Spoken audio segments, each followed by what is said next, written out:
Let's go from that game, which, if USC loses, then we really got a party along with Texas Christian, but to SEC Championship, number 14 LSU versus number 1 Georgia. I'm not giving LSU any chance in this game. They are an 18.5-point dog. Geoff, I'm here for you to talk me out of that belief if you believe otherwise. So normally you're the positive guy of the two of us. Like, true. You're like, well, they have a chance. They can do it. LSU's not winning this game. When Georgia has decided to play this season, and that's a loose term, but like when they've we're going to play hard, they smoked every team they played.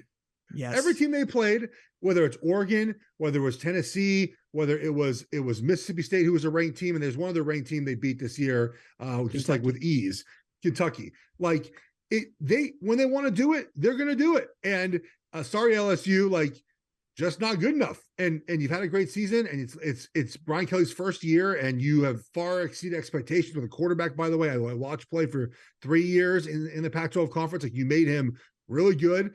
But LSU does not generate explosive plays on offense, and you cannot beat Georgia by nickel and diming them down the field. Sorry, I watched that week 1. I watched it with my own eyes in Atlanta, and I just don't think LSU is good enough. And Georgia, they've waited all year for this moment again. That's important to them, and I think they're going to roll LSU, and they're going to cover this game, and they're going to be the 1 seed, and they're going to be favored to win the championship again.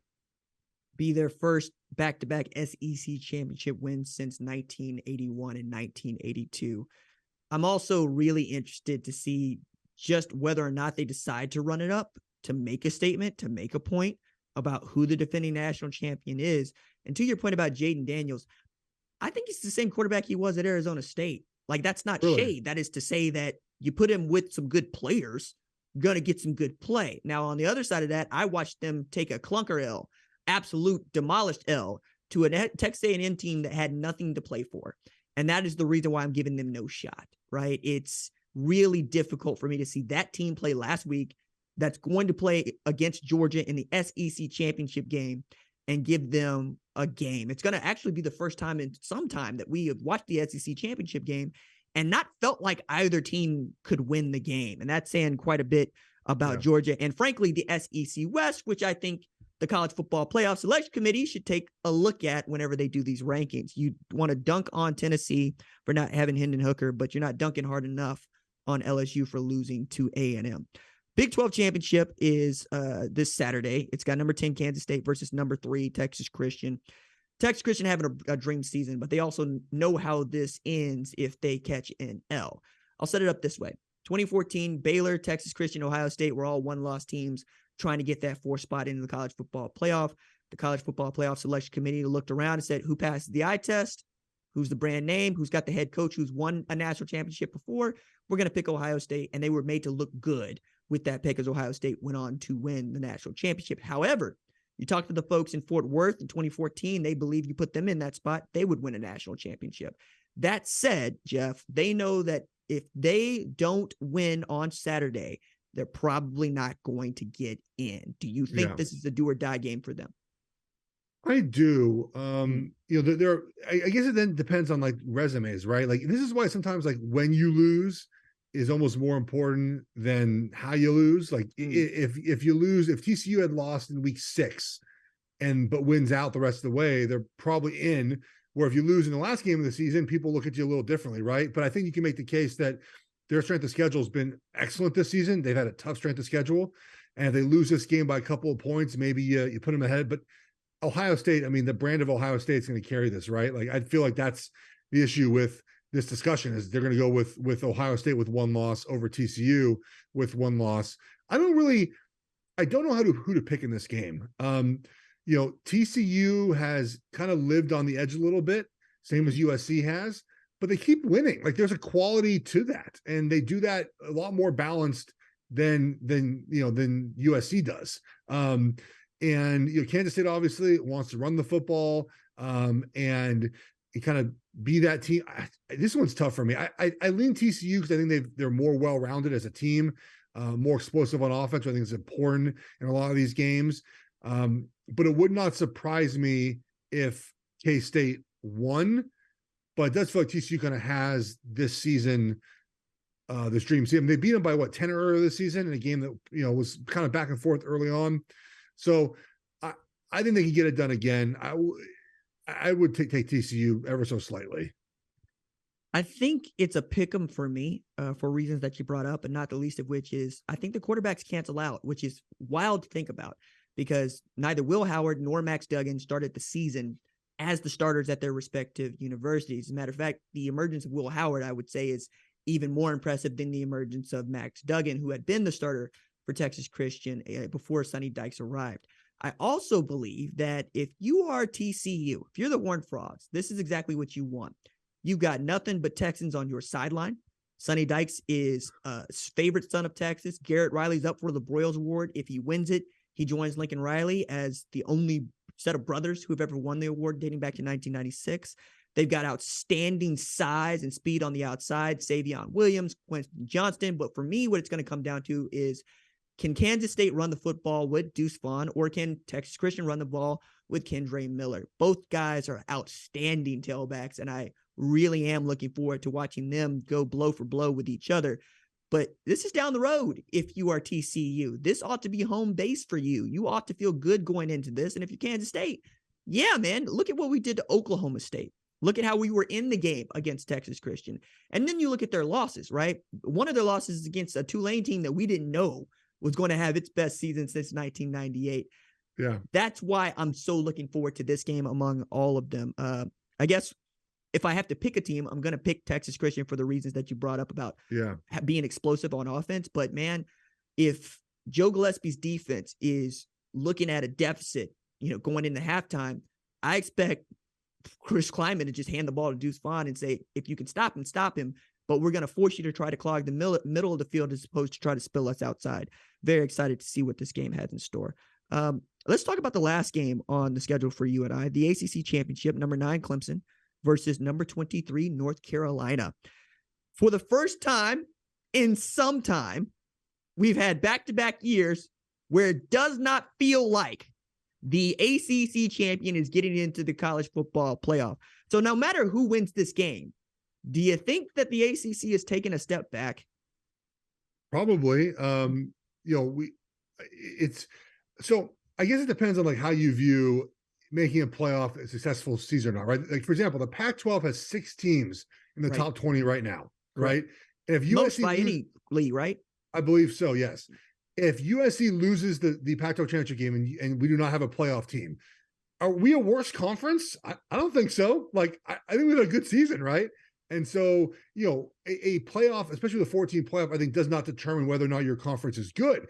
But you look at the good, right? Florida State, much better this season, right? North Carolina, despite their defensive deficiencies, much better this season. I think Miami will get there when Mario gets his own guys in there, right? There's room for optimism. But is there that championship team in the ACC conference? No, but there's not one out west either. Probably not one in the Big 12 either. I just think judging conferences based off of if you can win a championship and if you can be a playoff team or have a playoff team is the wrong way to go about it. But they're not as strong at the top as they are when Clemson obviously is making a playoff. I think you have a point in as far as is the Pac-12 a better conference than the ACC? I would say this year, absolutely. Big Ten folks would tell you those are 2 Big Ten teams that you're talking about over there too. One being USC, the other one being UCLA. Well, that's turning the knife. They're not there yet. So, but that's turning a knife, right? What I would take a look at is, would Penn State be able to win the ACC? Probably. Its only losses are to Ohio State and Michigan, right? Meanwhile, I'm looking at a Clemson team that lost to South Carolina. Same South Carolina that everybody wants to put in front of my face when they run a ranked Tennessee behind Alabama.